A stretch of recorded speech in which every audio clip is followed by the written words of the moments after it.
नमस्कार। RRC news के हिंदी समाचार बुलेटिन में मैं मानसी आपका हार्दिक स्वागत करती हूँ। सबसे पहले एक नजर आज की सुर्खियों पर। हेडलाइंस प्रस्तुत करता Markers, the readymade multi brand showroom, सर्वोत्तम quality, fresh stock, latest design, reasonable rates, LRT college road, Raghuvanshi Mangal कार्यालयाच्या बाजूला, अकोला। मार्कर्स परिवारातर्फे दिवाळीच्या मंगलमय शुभेच्छा। बार्शी टाकली में सोयाबीन पंजीकरण कराने के लिए किसानों की भीड़। शनिवार को पंजीकरण जारी रहेगा कहने के बाद भी अधिकारी व कर्मचारी गायब। अक्षय नागलकर हत्याकांड में शामिल 9 आरोपी गिरफ्तार। सभी आरोपियों को फिर से 5 नवंबर तक पुलिस हिरासत में रखने के आदेश। वाशिम में भी किसानों के साथ नाफेड़ की खिलवाड़। पुरुष किसानों के साथ महिला किसानों पर मासूम बच्चों को लेकर कतार में खड़े रहने की नौबत। चलती स्कूल वैन से गिरी मासूम बच्चे। वाशिम के RTO विभाग की कार्यप्रणाली पर अभिभावकों का रोष। महापालिका के चुनाव की मतदाता सूची विभाजन की प्रक्रिया पूर्ण। 6 नवंबर को प्रारूप मतदाता सूची होगी प्रसिद्ध। अब समाचार विस्तार से। सरकारी खरीदी बिक्री कार्यालय पूरी तरह से राम भरोसे है, यह आज स्पष्ट हो गया। सोयाबीन पंजीकरण के लिए सुबह लाइन में खड़े सैकड़ों किसानों ने इस कार्यालय की कुव्यवस्था पर अपना रोष व्यक्त किया। सुबह 11 बजे से दोपहर 12 बजे तक कार्यालय पर ताला लगा रहा और एक भी अधिकारी, कर्मचारी या सिपाही यहां मौजूद नहीं था। आज 1 नवंबर को बार्शी टाकली तहसील के दूर दराज के गांव के किसान सोयाबीन पंजीकरण के लिए सुबह 6 बजे से ही कार्यालय के बाहर लाइन में खड़े थे। शुक्रवार को साप्ताहिक हाट में जब कार्यालय के बारे में पूछताछ की गई तो बताया गया कि पंजीकरण कल से शुरू होगा। हालांकि जब प्रतिनिधि मौके पर पहुंचे तो समय बीत जाने के बाद भी कार्यालय में ताला लगा था और कोई भी जिम्मेदार व्यक्ति वहां मौजूद नहीं था। इससे सुबह से भूख और ठंड में इंतजार कर रहे किसानों को भारी परेशानी हुई। चॅनल RRC इथं आज सकाळपासून बरेचसे लोक सोयाबीनच्या नोंदणीकरिता आलेले आहेत। काही लोकांचं म्हणणं आहे की आम्हाला साहेबांनी आज बोलावलं, साहेबांना जर तिथं यांच्या बाबू लोकांना विचारलं ते म्हणतात आम्ही आज बोलावलं आणि आम्हाला कोणत्याही प्रकारचं पत्र भेटलेलं नाहीये। या विषयावर तुमचं काय बोलणं आहे? आम्हाला कालच सांगितलं त्यांनी की उद्या 10:30-11 वाजेपर्यंत या। आम्ही सकाळी 6 वाजतापासून इथं नंबर लावून बसलेला आहोत। कोणत्या गावचे दादा तुम्ही? टेंबी, बाष्टागी तालुका। बाकी कुठं चालू झाली नोंदणी? बाळापूर, पातूर, अकोला, मूर्तिजापूर, खामगाव। बाष्टाकडीमध्ये झालो नाहीये? बाष्टागीमध्ये त्यांचं म्हणणं असं होतं की बा उद्यापासून आपली चालू होणार आहे। मग आज तुम्ही सकाळपासूनचे नंबर मध्ये लागलेले आहेत, हो। तर ते आता काय म्हणणं, त्यांचं काय म्हणणं आता? सोमवारी या। त्याचं म्हणणं असं आहे की आम्हाला तिकडून आदेश आला नाही, पत्र आला नाही। जेव्हा मुख्यमंत्र्यांना 30 तारखेचा पण त्यांनी काल सांगितलं की उद्यापासून नोंदणी चालू होणार आहे, उद्या सकाळपासून या। तुम्ही कधीपासून लागले नंबरात?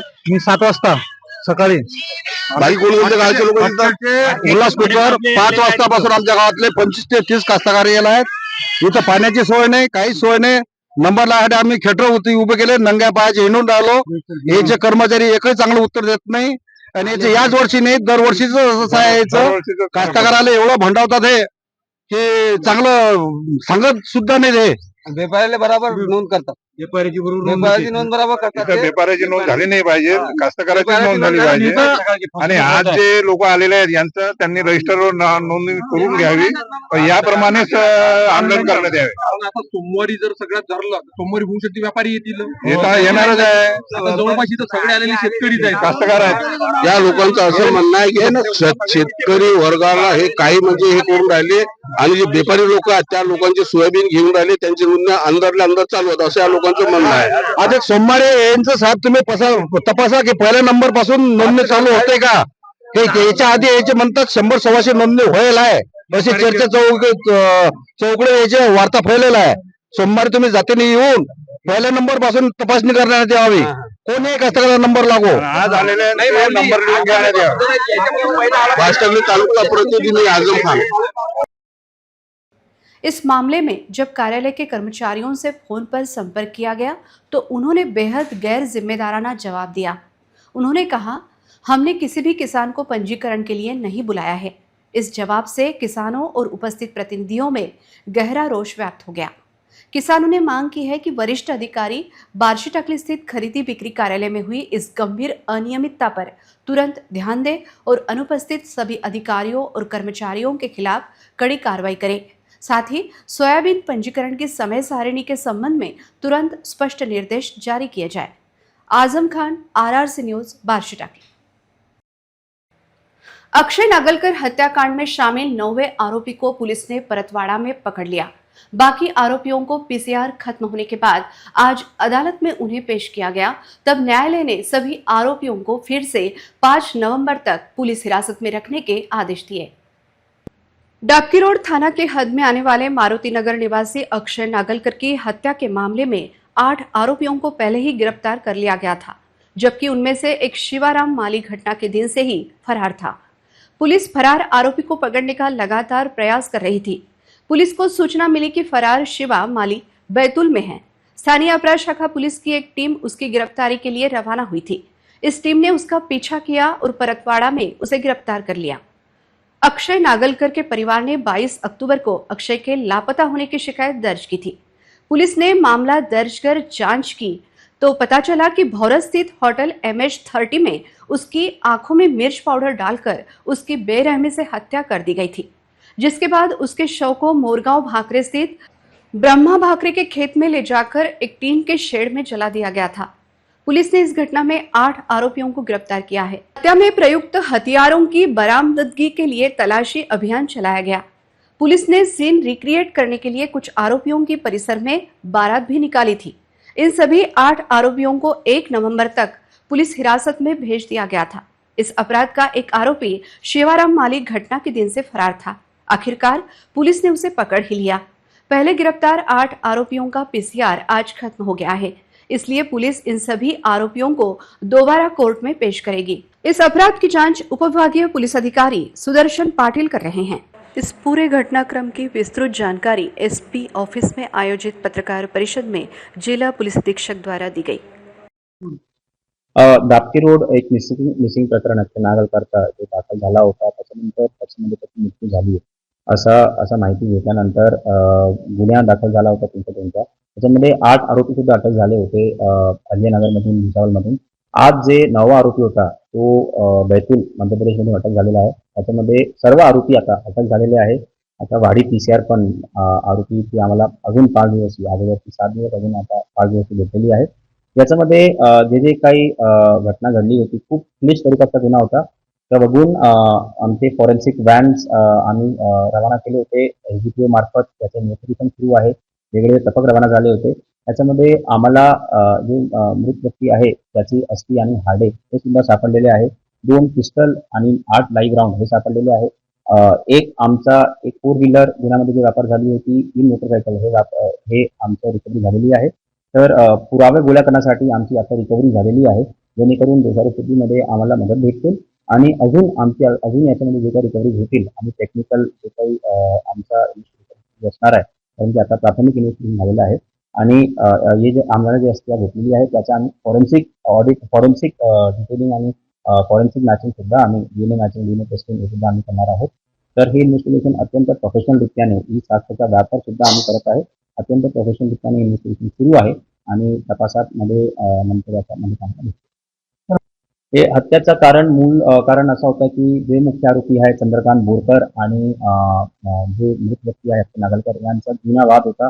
अक्षय नागलकरचा भाऊचा एन्क्वायरी झाला होता।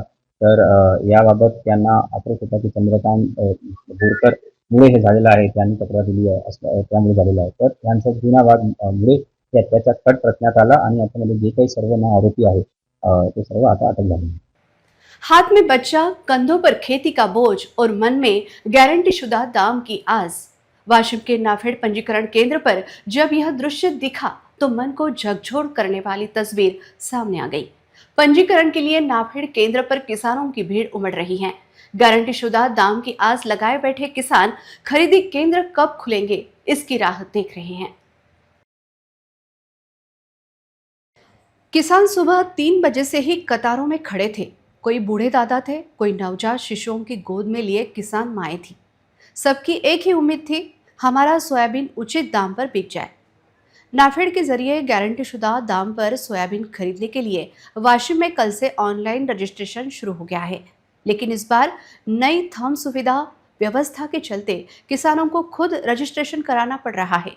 इस वजह से केंद्र पर भारी भीड़ उमड़ रही है।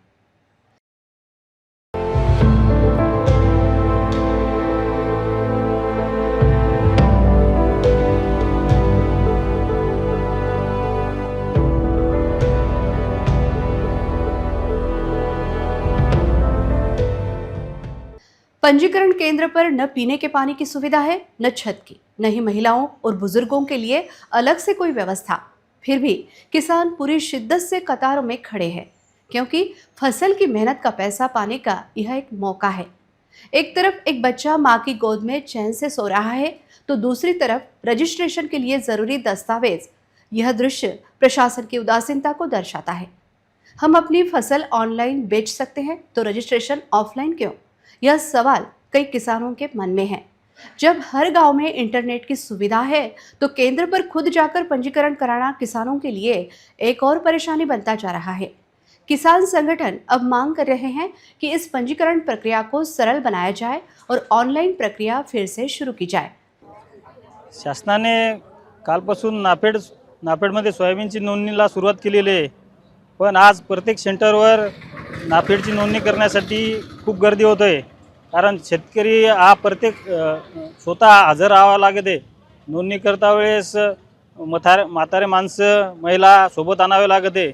त्यामुळे शासनाला एकच विनंती आहे, नाफेडची नोंदणी मागच्या वर्षीप्रमाणे ऑनलाईन कुठेही करता आली पाहिजे, ऑफलाईन करता आली पाहिजे। या दोन्ही सुविधा शेतकऱ्यासाठी उपलब्ध करून द्याव्या।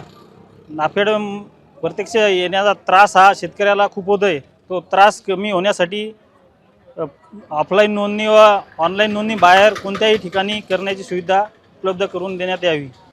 वाशिम जिले में स्कूल वैन की सुरक्षा को लेकर एक बार फिर गंभीर सवाल खड़ा हो गया है। आज शनिवार सुबह एक चौंकाने वाली घटना घटी, जब शहर की एक नामी स्कूल वैन से एक मासूम बच्ची अचानक सड़क पर गिर गई। गनीमत रही कि एक बड़ा हादसा टल गया। इस घटना से अभिभावकों में रोष की लहर दौड़ गई है और स्कूल प्रबंधन और आरटीओ विभाग की निष्क्रियता पर गहरा सवालिया निशान लग रहा है।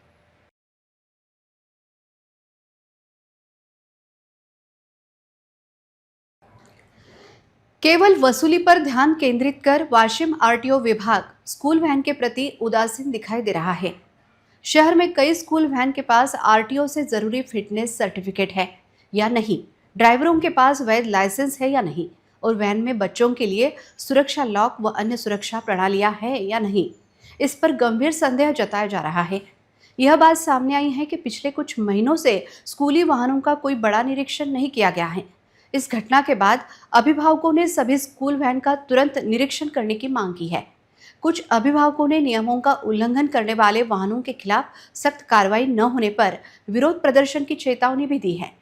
कई अभिभावकों ने कहा है कि बच्चों की जान जाने पर समझदारी दिखाने की जरूरत नहीं है, प्रशासन को पहले से ही एहतियात बरतना चाहिए। असे लेकरं चालवता का गाड्यात? म्हणून तुमच्यासारख्यामुळे आम्हाला गाडीत पाठवता येत नाहीत लेकरं।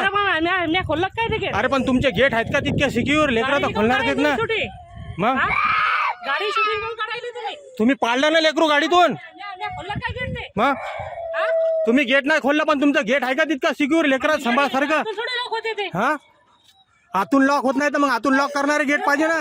तुमच्या गाडीत किती लहान लहान लेकर आहेत हा? त्या लेकराला काय म्हणून फायदा? तुमच्या गाडीला तेवढी सिक्युरिटी आहे का? आवाज चुप असावं, जास्ती बोल नका। लेकरं पाडा लागले राजो गाडीतून। समजत नाही का तुम्हाला लेकरं कसे न्यायचे गाडीत? हा लेकरू पडते कसं तुमच्या गाडीतून? चालत्या गाडीतून लेकरू पडलं ते। इस घटना के बाद जिले के आरटीओ विभाग पर कार्रवाई करने का दबाव बढ़ गया है। नागरिकों और अभिभावकों ने विभाग को चेतावनी दी है कि लापरवाही नहीं चलेगी। आम जनता की मांग है कि सभी स्कूल वैन के फिटनेस सर्टिफिकेट, लाइसेंस, बीमा और सुरक्षा मानकों का तुरंत निरीक्षण किया जाए। बच्चों की शिक्षा जितनी ज़रूरी है उससे कई ज़्यादा ज़रूरी उनकी ज़िंदगी है। जिले में एक मत से यह आवाज़ उठ रही है कि वाशिम आरटीओ विभाग इस घटना को गंभीरता से ले और तुरंत कार्रवाई करे। अभिभावक अपने बच्चों की सुरक्षा से कोई समझौता स्वीकार नहीं करेंगे। उनका दृढ़ मत है कि नियमों का पालन न करने वाले स्कूली वाहनों पर तुरंत कार्रवाई की जाए। आगामी महापालिका के चुनाव मतदाता सूची के विभाजन की प्रक्रिया पूर्ण हो गई है। यह मतदाता सूची राज्य चुनाव आयोग के पास भेजी गई है। 6 नवंबर 2025 को प्रारूप मतदाता सूची प्रसिद्ध की जाएगी, ऐसा स्पष्ट किया गया है। अकोला महापालिका चुनाव की मतदाता प्रारूप सूची 6 नवंबर को प्रकाशित की जाएगी। राज्य चुनाव आयोग द्वारा जारी अधिसूचना के अनुसार मतदाता सूची के वार्डवार विभाजन का कार्यक्रम निर्धारित किया गया है। इस सूची की अंतिम तिथि 1 जुलाई 2025 है। विधानसभा की मौजूदा मतदाता सूची को मनपा क्षेत्र में प्रभागवार विभाजित किया जाएगा और प्रारूप मतदाता सूची के रूप में उपयोग किया जाएगा। मतदाता सूची तैयार करने की प्रक्रिया में समय की कमी को देखते हुए यह कार्य सटीक, पारदर्शी और शीघ्रता से पूरा किया गया। बैठक में मतदाता सूची विभाजन, सत्यापन, रिकॉर्ड अद्यतन, इलेक्ट्रॉनिक डाटा प्रबंधन, जीआईएस मैपिंग और केंद्रवार नंबरिंग जैसे विभिन्न कदमों पर विस्तृत जानकारी चुनाव अधिकारी अनिल बिड़वे ने दी।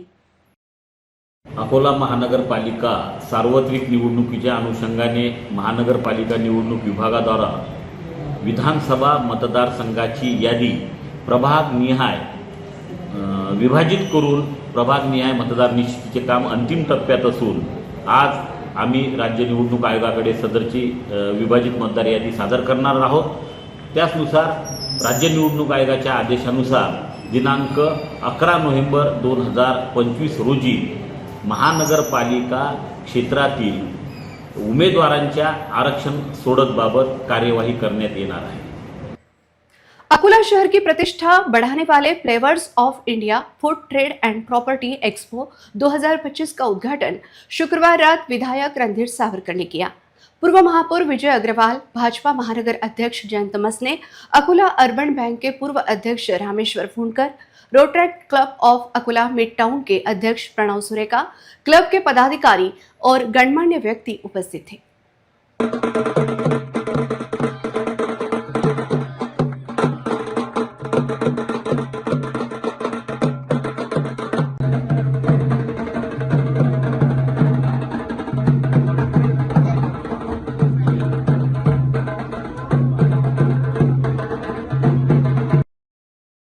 Rotary club Akola mid town ने अतिथियों का स्वागत किया। अतिथियों ने इस भव्य आयोजन की सराहना की। गोरक्षण रोड के मैदान में FOI नगरी में सैकड़ों स्टॉल लगाए गए हैं। इस अवसर पर अकोला वासियों के लिए 31 अक्टूबर, 1 और 2 नवंबर को 3 दिवसीय मनोरंजन की व्यवस्था की गई है। रोटरी इंटरनेशनल द्वारा प्रमुख प्रायोजकों और साझेदारों के सहयोग से इस भव्य एक्सपो का आयोजन किया गया है। इसके प्रायोजक SS खरोटे सुवर्णकार प्राइवेट लिमिटेड हैं। सहयोगी प्रायोजक Khandelwal silvers, Banke Bihari infra solutions, Bhupathi developers और विठल ऑयल हैं और गोरक्षा संगठन भी इसमें शामिल रहेगा। खाद्य सहयोगी श्रीनिवास माखन चोर हैं और आयोजन सहयोगी ऑरा इवेंट्स एंड डेकोर है। प्रणव सुरेका ने स्पष्ट किया कि एक्सपो की भव्यता का अनुभव गोरक्षा संगठन के पास VHB कॉलोनी ग्राउंड में आकर ही किया जा सकता है। मैं आप सभी से निवेदन करना चाहता हूँ कि हमारे जो सब स्टॉल्स हैं कंपनीज़ के और हमारा जैसा लेआउट है, आप सभी स्टॉल्स में विजिट कर सकते हैं। हर एग्जीबिटर्स के लिए हर स्टॉल में कुछ ना कुछ नई डील्स, नए ऑफर्स रखे हैं और नए नए प्रोडक्ट्स जो आज अवेलेबल है अकोला में, जो आज फ्यूचर में आने भी वाले हैं। जैसा अंकल ने कहा है, अकोला उस डायरेक्शन में जा रहा है, तो वो सब हमने प्रोवाइड करने की कोशिश की है एक ही छत के अंदर। और साथ ही में हमने अपना जो खान पान का पूरा इंतज़ाम किया है हर किसी के लिए, अलग अलग शहरों से अलग अलग एजेंसीज़ को बुला के, ताकि अकोला में वैसी टेस्ट, ऑथेंटिक टेस्ट जो हमको मिल नहीं पाता है बाहर जनरली, तो इस FOI food trade and property expo के ज़रिए प्रोवाइड करने की सबको कोशिश की है। सभी अकोला वासियों को धन्यवाद। सब रिस्पांस काफ़ी अच्छा मिला है हमको और सभी चीफ गेस्ट को भी मैं थैंक्स कहना चाहूँगा। सभी बड़ों को आपका मार्गदर्शन और आशीर्वाद हमेशा बने रहे। Thank you so much. Rotaract club ने अकोला वासियों से अपील की है कि वे अपने परिवार के साथ आकर इस खाद्य व्यापार और संपत्ति एक्सपो का लाभ उठाएं। एक्सपो में प्रॉपर्टी और रियल एस्टेट, ऑटोमोबाइल, घरेलू उपकरण, निर्माण सामग्री, घरेलू सामान, kitchenware, lifestyle, fashion, interior, गृह सज्जा, हाथकरघा, हस्तशिल्प के साथ साथ बैंकिंग और वित्त जैसे विभिन्न श्रेणियों के स्टॉल होंगे। तीनों दिन बॉलीवुड और सूफी संगीत सहित लाइव संगीत और सांस्कृतिक कार्यक्रम होंगे। साथ ही बच्चों के लिए एक विशेष किड्स जोन और सुबह नॉलेज कार्यशाला का आयोजन किया गया है। स्टॉल धारकों के लिए एक पैगोडा स्टाइल में स्टॉल लगाए गए हैं। शनिवार सुबह से ही बड़ी संख्या में लोग एक्सपो में भीड़ कर रहे हैं। वे विभिन्न क्षेत्रों के बारे में जानने के लिए उत्सुक थे। यहाँ विभिन्न क्षेत्रों के व्यंजन उपलब्ध हैं। साथ ही शनिवार और रविवार को अवकाश होने के कारण एक्सपो को अच्छी प्रतिक्रिया मिलेगी। प्रणव सुरेखा और उनके सहयोगियों ने जनता से बड़ी संख्या में एक्सपो में आने की अपील की है। अनेक चांगल्या प्रॉपर्टीज पासून खिशात पैसे असतानाही सामान्य माणूस वंचित राहिला। इथं गॅप फंडिंग जे असते त्याची उपलब्धता आहे। त्यामुळे एक चांगलं दालन आणि सोबत काही लोकांना एंटरटेनमेंटही पाहिजे। एक दीड तास फिरल्यावर त्याच्यासाठी रिफ्रेशमेंटचे अनेक स्टॉल्स इथं आहेत। असं एक चांगलं दालन उपलब्ध करून दिलं आहे। पार्किंगची व्यवस्था चांगली आहे। यांनी लेआउट खूप चांगलं केलं। साधारणतः बायपास करण्याची जी सवय आपल्याला आणि एक शॉर्टकट मारायची, शॉर्टकट मला इथं स्कोप नाही। तुम्हाला असं बराबर गोल गोल फिरून प्रत्येक स्टॉल नजरेखालून जाईल अशी व्यवस्था यांनी केली आहे। तरुण जे उद्योजक आहेत, दुसऱ्या आणि तिसऱ्या पिढीमध्ये उद्योग असणारे अशा तरुणांचं एक समूह एकत्र आला आणि त्यांनी या एक्झिबिशनचं आयोजन केलं। त्यांचा उत्साह वाढवणं आवश्यक आहे आणि म्हणून माझी अकोलेकरांना विनंती आहे की स्वतःचाही उत्साह वाढवून घ्या आणि ज्यांनी आयोजन केलं त्यांचा उत्साह वाढवा। हे 3 दिवस जे आहेत खूप थंडी नाही, पाऊस पाणी अजिबात नाही पुढच्या 3 दिवसात आणि खूप ऊनही नाही आहे। असं एक मॉडरेट टेम्परेचर असताना मॉडरेटली हे सर्व पाहिलं पाहिजे अशी मी अकोलेकरांना त्यांच्या वतीनं आणि माझ्यातर्फे पण आवाहन करतो, विनंतीही करतो। तो ये स्टॉल के बारे में आप बताइए किस किस चीज़ का स्टॉल है? सो बेसिकली ये बेकरी आइटम्स है जो 100% एगलेस है। We are an artisanal bakery which means कि हम कुछ भी ना कोई प्रीमिक्सेस यूज करते, हम फ्रॉम स्क्रैच एवरीथिंग बनाते हैं। जैसे कि हम बटर यूज करते हैं एंड कोई ऑयल वगैरह हम यूज ही नहीं करते।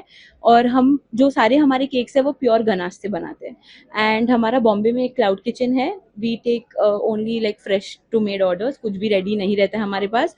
हम लोग ने काफ़ी सेलिब्रिटीज़ के मतलब लॉन्चेस, मूवी लॉन्चेस वगैरह जो रहते हैं वो हमने किया हुआ है। हम किड्स के क्लासेस कंडक्ट किए हैं एंड ऑल्सो हम certified pastry chef from school for European pastry. आपके यहाँ की speciality? Lotus Biscoff cheese cake है और दुबई कुनाफा चॉकलेट। थँक्यू। आज मी आली आहे श्री शुभारंभ यांच्या स्टॉलवर। आपण जाणून घेऊया ताईचे काय आहे स्टॉलवर जसं। आणि यामध्ये 5 फ्लेवर ठेवलेले आहेत आम्ही आणि सध्या पहिल्यांदाच अकोल्यामध्ये आम्ही हे लॉन्च करतो आहे। हां, अजून काय सांगायचं? आणि प्लास्टिक वेस्टला हे एक चांगलं ऑप्शन आहे। आपण त्याला रिप्लेस करतोय। ग्रीन रिव्हॉल्युशन मध्ये सगळीकडे ऑर्गॅनिक गोष्टी चालू असताना याच्यामध्ये सगळे एडिबल आणि हेल्दी इन्ग्रेडियंट्स वापरलेले आहे। गव्हाच्या आट्यापासून बनलेले हे जे प्रॉडक्ट आहे याच्यामध्ये वेगवेगळे फ्लेवर्स पण अवेलेबल आहेत। जसं चॉकलेट फ्लेवर आहे, चिली गार्लिक आहे, व्हॅनिला फ्लेवर आहे, सिनेमॉन फ्लेवर आहे, असे वेगवेगळे आहेत। आपल्याकडे सध्या फक्त स्पूनची व्हरायटी आहे, पण त्याच्यामध्ये टेबल स्पून, डेझर्ट स्पून किंवा स्पोर्क असे 3 प्रकार आपल्याकडे उपलब्ध आहेत। आणि ते सध्या ऑनलाईन आजच शुभारंभच करतोय। तर ही आपली पहिली सुरुवात आहे आणि अकोल्यामध्ये आता चालू करतोय। तर आपला हाच पाया समजा आणि आपल्याला नंबर दिलेला आहे दिसतोय, तर आपण ऑनलाईन पण ऑर्डर करू शकता। सुरुवातीला आम्ही होम डिलिव्हरी फ्रीच करतोय। ते वेगवेगळ्या क्वांटिटीमध्ये 5 किंवा 10 किंवा 100 असे वेगवेगळ्या क्वांटिटीमध्ये वेगवेगळे फ्लेवर्स आपण देऊ शकतोय। सर आपका नाम? अखिल टेंग। आपके प्रोडक्ट का नाम?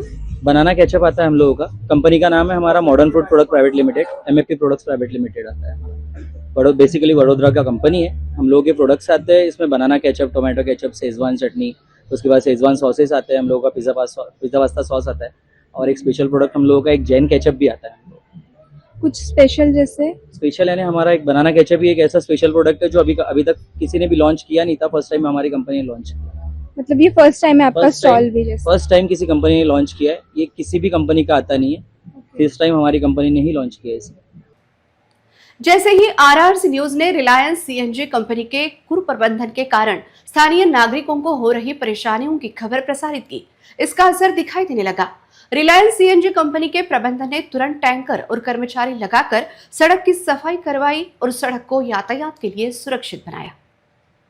हिंगना बारलिंगा गांव के पास सीएनजी गैस का उत्पादन करने वाली रिलायंस कंपनी द्वारा की गई खुदाई और उससे निकाली गई मिट्टी को सड़क के किनारे लाकर रख दिया था।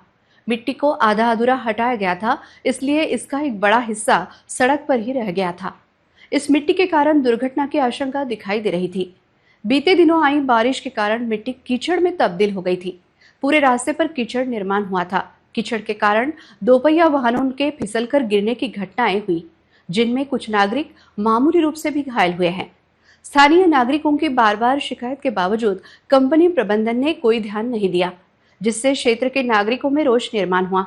ग्रामीण क्षेत्र की इस गंभीर समस्या पर आरआरसी द्वारा आवाज उठाए जाने के बाद कंपनी प्रबंधन की नींद खुली। उन्होंने नागरिकों की सुरक्षा को ध्यान में रखते हुए तुरंत सड़क की सफाई का काम शुरू किया। कंपनी ने सड़क पर जमा कीचड़ और मिट्टी को धोने और हटाने के लिए पानी के टैंकर और मजदूर तैनात किए। सड़क साफ होने के बाद हिंगना बारलिंगा क्षेत्र के ग्रामीणों और वाहन धारकों ने आरआरसी की खबर और कंपनी द्वारा की गई त्वरित कार्रवाई का स्वागत किया। नागरिकों ने उम्मीद जताई है कि भविष्य में कंपनी नागरिकों की सुरक्षा का ध्यान रखती रहेगी। दिवाली के बाद आज सिटी कोतवाली पुलिस थाने से मुख्य बस स्टैंड तक सड़क पर खड़े वाहनों और खुदरा दुकानों को हटा दिया गया। मनपा द्वारा बार बार अभियान चलाने के बाद भी कोई फायदा नहीं हो रहा है, इस पर आश्चर्य व्यक्त किया जा रहा है। अस्थायी अतिक्रमण कब तक हटेगा, यह सवाल शहरवासियों को हमेशा परेशान करता रहता है। अतिक्रमण हटाने के लिए महापालिका का मनुष्यबल और धन खर्च होता है, लेकिन कोई स्थायी समाधान नहीं निकल रहा है। शहरवासी अतिक्रमण के एक दुष्चक्र में फंसे हुए हैं। इन अतिक्रमण धारकों को डॉक्टर बाबा साहेब अम्बेडकर के खुले नाट्यगृह के पीछे जगह दी गई है, लेकिन वहां जाने में किसी को रुचि नहीं है। हर कोई सड़क पर कब्जा करके व्यापार करना अपनी बपौती समझता है। शहर के लोग उस दिन का इंतजार कर रहे हैं जब यह समस्या हल होगी। दिवाली के बाद आज सिटी कोतवाली थाने से लेकर मुख्य बस स्टैंड तक सड़क पर व्यवसाय करने वाले व्यवसायी तथा फुटपाथ पर दुकानों को हटाया गया। महापालिका द्वारा बार बार अभियान चलाने के बावजूद अतिक्रमण धारकों पर कड़ी कार्रवाई नहीं हो रही है, इस पर आश्चर्य व्यक्त किया जा रहा है। अतिक्रमण हटाने की कार्रवाई केवल नौटंकी साबित हो रही है। जिला मजदूर सहकारी समिति के संचालकों में एक सरकारी पेंशन भोगी और एक वास्तु विशारद होने की जांच शुरू हो गई है। सहकारिता विभाग इस मामले की जांच कर रहा है और इस संबंध में विधायक प्रवीण दरेकर की शिकायत सामने आई है। अकोला जिला मजदूर सहकारी समिति संघ के प्रबंधन पर गंभीर प्रश्न चिन्ह लग रहा है। इस समिति के अध्यक्ष एक सरकारी कर्मचारी पेंशन भोगी हैं और इस बात पर आपत्ति जताई गई है कि कुछ संचालक मजदूर न होने के बाद भी संस्था के संचालक मंडल में काम कर रहे हैं। भाजपा विधायक और विधान परिषद दल के नेता प्रवीण दरेकर ने सहकारिता राज्य मंत्री पंकज भोयर और अकोला के जिला उपनिबंधक से इस गंभीर अनियमितता की तत्काल जांच की मांग की है। मुख्य आपत्ति यह है कि मजदूर संघ के अध्यक्ष जब वह एक सरकारी कर्मचारी पेंशन भोगी हैं, तो संघ की अध्यक्ष के रूप में कैसे काम कर रही हैं। संघ के कुछ निदेशक मजदूर नहीं हैं, बल्कि संघ के संचालक के पद पर कार्यरत है। पत्र से स्पष्ट है कि सहकारिता राज्य मंत्री ने सहकारिता आयुक्त और रजिस्ट्रार को 1 महीने के भीतर इस संबंध में एक जांच रिपोर्ट प्रस्तुत करने का निर्देश दिया है। अकोला जिले में भी मजदूर सहकारी संस्था में अनियमितताओं का आरोप लगाते हुए सहकारिता विभाग में शिकायत की गई है। सहकारिता आयुक्त के परिपत्रों का उल्लंघन करके कई व्यक्ति मजदूर सहकारी समितियों के प्राथमिक सदस्य बन गए हैं। शिकायतकर्ताओं ने दावा किया है कि वास्तु विशारद एक सदस्य अवैध तरीकों से प्राथमिक सदस्य बन गया है। आरोप है कि फर्जी प्रमाण पत्र प्राप्त करके सदस्यता प्राप्त की गई थी। इन सभी गंभीर घटनाओं के कारण अकोला जिले में मजदूर सहकारी समितियों के कामकाज पर सवालिया निशान खड़े हो गए हैं और अब सभी का ध्यान सहकारिता विभाग द्वारा की जाने वाली जांच पर केंद्रित हो गया है। वाशिम जिले के कई हिस्सों में अक्टूबर महीने में हुई बारिश से कपास की फसल का बड़ा नुकसान हुआ है। इन दिनों मौसम पूर्व कपास चुनने की शुरुआत हो चुकी है, लेकिन बारिश के कारण कपास की फसल भीग गई है। कपास की फसल भीगने से कपास की गुणवत्ता खराब हो रही है। वाशिम के मंगरुलपीर तालुका के कोठारी निवासी किसान सुदर्शन दुबलगुंडे के 20 एकड़ खेत में बुआई की गई कपास की फसल चुनने की शुरुआत की गई थी, लेकिन पिछले सप्ताह भर से चल रही बेमौसम बारिश ने उनके मुंह का निवाला छीन लिया है। बारिश के कारण कपास की फसल भीग गई है। 80 से 100 क्विंटल कपास का चुनना बाकी था, लेकिन दिवाली का त्योहार और सोयाबीन की कटाई में मजदूर व्यस्त होने के कारण किसान को मजदूर नहीं मिल रहे थे। इस बीच बीते सप्ताह हुई बारिश के कारण 80 से 100 क्विंटल कपास पेड़ पर ही भीग गया। इससे किसान दुबलगुंडे को लाखों रुपए का नुकसान हुआ है। एक तरफ मंगरुलपीर तालुका में भारी बारिश से सोयाबीन की फसल को भारी नुकसान हुआ है और अब कपास भी संकट में है। इसलिए किसान मांग कर रहे हैं कि प्रशासन तुरंत पंचनामा बनाकर कपास के नुकसान का मुआवजा दे। अकोट अंजनगांव मार्ग पर पनज के पास तेज गति से आ रहे दोपहिया चालक का नियंत्रण छूटने के कारण दोपहिया पुल के डिवाइडर पर जा टकराई। इस हादसे में घायल हुए वाहन चालक को परिसर के नागरिकों ने तुरंत ऑटो में डालकर अस्पताल रवाना किया। अकोट अंजनगांव मार्ग जब से सीमेंट कंक्रीट का बना है, तब से इस मार्ग पर आए दिन वाहनों की दुर्घटनाएं हो रही हैं। शनिवार दोपहर एक दोपहिया वाहन चालक का नियंत्रण खोने के कारण दोपहिया वाहन मार्ग पर लगे डिवाइडर से जा टकराया। इस हादसे में दोपहिया चालक गंभीर रूप से घायल हुआ। हादसे में दोपहिया वाहन का भी बड़ा नुकसान हुआ। परिसर के नागरिकों ने इस घायल को तुरंत उठाकर एक ऑटो के जरिए उसे अस्पताल रवाना किया। समाचार लिखे जाने तक घायल के नाम व पते की जानकारी नहीं मिल पाई है। जब से यह रास्ता चौड़ा और सीमेंट कंक्रीट का बना है, तब से वाहन चालक गति से वाहन दौड़ाते हैं। इसी कारण इस रास्ते पर आए दिन दुर्घटनाएं हो रही हैं। यह देखते हुए रास्ते पर जहां जहां हादसा प्रवण स्थल है, वहां गति अवरोधक लगाने की मांग हो रही है। अंत में एक नजर आज की सुर्खियों पर। हेडलाइंस प्रस्तुत करता Markers, the readymade multi brand showroom, सर्वोत्तम quality, fresh stock, latest design, reasonable rates, LRT college road, Raghuvanshi Mangal कार्यालयाच्या बाजूला, अकोला। मार्कर्स परिवारातर्फे दिवाळीच्या मंगलमय शुभेच्छा। बार्शी टाकली में सोयाबीन पंजीकरण कराने के लिए किसानों की भीड़। शनिवार को पंजीकरण जारी रहेगा कहने के बाद भी अधिकारी व कर्मचारी गायब। अक्षय नागलकर हत्याकांड में शामिल 9वां आरोपी गिरफ्तार। सभी आरोपियों को फिर से 5 नवंबर तक पुलिस हिरासत में रखने के आदेश। वाशिम में भी किसानों के साथ नाफेड़ की खिलवाड़। पुरुष किसानों के साथ महिला किसानों पर मासूम बच्चों को लेकर कतार में खड़े रहने की नौबत। चलती स्कूल वैन से गिरी मासूम बच्चे। वाशिम के RTO विभाग की कार्यप्रणाली पर अभिभावकों का रोष। महापालिका के चुनाव की मतदाता सूची विभाजन की प्रक्रिया पूर्ण। 6 नवंबर को प्रारंभ मतदाता सूची होगी प्रसिद्ध। समाचार के लिए देखते रहिए RRC न्यूज। जिन दर्शकों ने अभी तक RRC का YouTube चैनल सब्सक्राइब नहीं किया, उन्होंने वह सब्सक्राइब करना चाहिए। फिर मिलते हैं शहर की ताजा जानकारी और महत्वपूर्ण घटनाओं के साथ। नमस्कार।